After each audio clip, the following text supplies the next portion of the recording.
At some point in your life, you looked around and quietly asked yourself, why does this feel so hard for everyone else to understand? Not the world, not the situation, you. Why does it feel like you were born already one step outside, watching, noticing, feeling things no one around you seemed to register? Like you were handed a different set of instructions for a game everyone else already knew how to play. And so you did what most people in that position do. You adapted, you softened your edges, you learned when to speak and when to go quiet. You stopped asking the questions that made people uncomfortable. You trained yourself to need less depth, less meaning, less of the things that felt essential to you. You made yourself smaller, and you called it growing up. But there was always this feeling underneath it all, a low, steady hum you couldn't explain. The sense that the version of you the world was meeting wasn't really you. What if that feeling was never a flaw? What if it was always pointing to something else entirely? There is a small percentage of people wired fundamentally differently, not better, not superior, but different, in ways science has studied, psychology has mapped, and that most of these people spend their entire lives never knowing about themselves. Today we go through 9 of those signs, and my guess is more than one of them will feel less like new information and more like someone finally putting words to something you already knew. There is a specific kind of person who grows up feeling like they are too much and somehow never enough at the same time, too sensitive, too intense, too deep for casual conversation, but too self-doubting to trust their own mind. The kind who lies awake at 2 a.m. not because something is wrong, but because a thought arrived and refused to leave. Who replays conversations, notices what wasn't said, feels the shift in a room before anyone else registers it, who has been called overthinking. Old soul, weird, difficult, too serious, and most of the time agreed.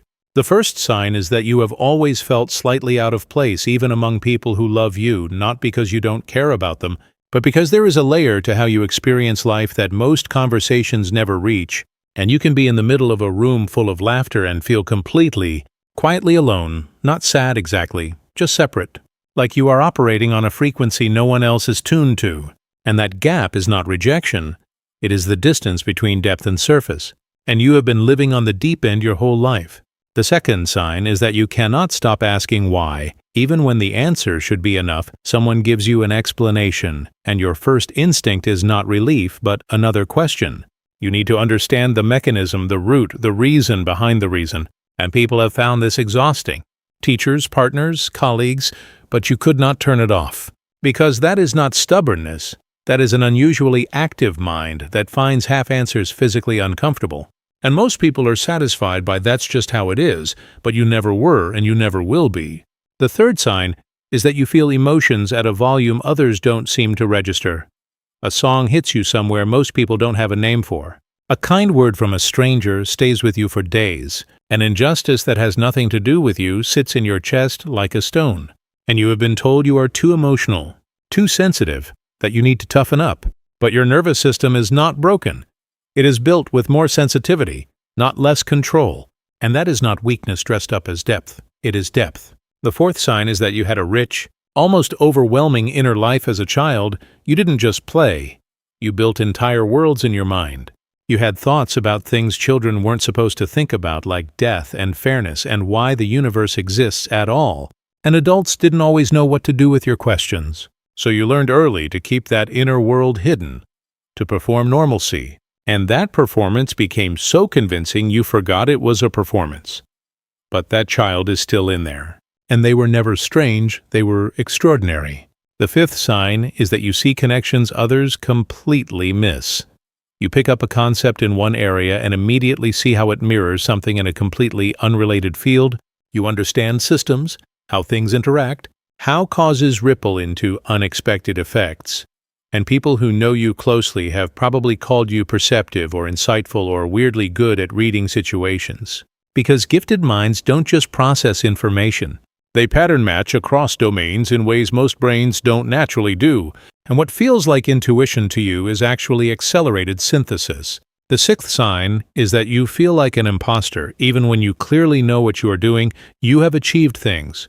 People respect your thinking, and yet there is a voice that tells you it was luck or timing or a performance that will eventually crack. And imposter syndrome runs especially deep in gifted individuals because you are acutely aware of everything you don't know. And the more you understand, the more you see the edges of your own understanding. And that humility gets misread as inadequacy when it is actually intellectual honesty, because the least capable people rarely question themselves this hard. The seventh sign is that you have an instinctive discomfort with rules that don't make sense. Not rules that protect people, but rules that exist simply because that is how it has always been done, and they feel like friction against something honest inside you, and you don't want to rebel for the sake of it. You just genuinely cannot pretend that something meaningless has meaning, and what looked like defiance in school or at work or in relationships was almost always something simpler. A mind too honest to perform agreement it doesn't feel. The eighth sign is that you carry a quiet, persistent sense of not living up to your own potential. Not because others pressured you, but because somewhere inside you know what you are capable of, and the distance between that and your current life is something you feel every single day. And this is not arrogance. It is a specific kind of pain that gifted people carry quietly for years. The frustration of a mind that runs faster than the life it has been given space to live, and that gap is real, and it matters. The ninth sign is that you have spent years wondering if something is wrong with you, and could not stop, not as self-pity, but as genuine relentless inquiry. Because the question of who you are and why you experience life the way you do has never stopped pulling at you. And that restless self-examination, that absolute refusal to accept yourself at surface level, is itself a sign. Because average minds rarely interrogate themselves this persistently, this honestly, this long, and you do it because you are built for depth, even when depth is uncomfortable, especially then. Here is the contradiction: nobody prepares you for giftedness is rarely a gift. Not at first. More often it arrives as confusion, as a child who reads the room too well and cannot explain why that exhausts them, as a teenager who feels so much they go numb just to cope, as an adult who is capable of more than they are doing, but cannot seem to bridge the distance between knowing that and actually living it. And the world is designed for the average pace and the average depth and the average emotional range. And if you have spent your life trying to compress yourself into that average, you already know exactly what it costs.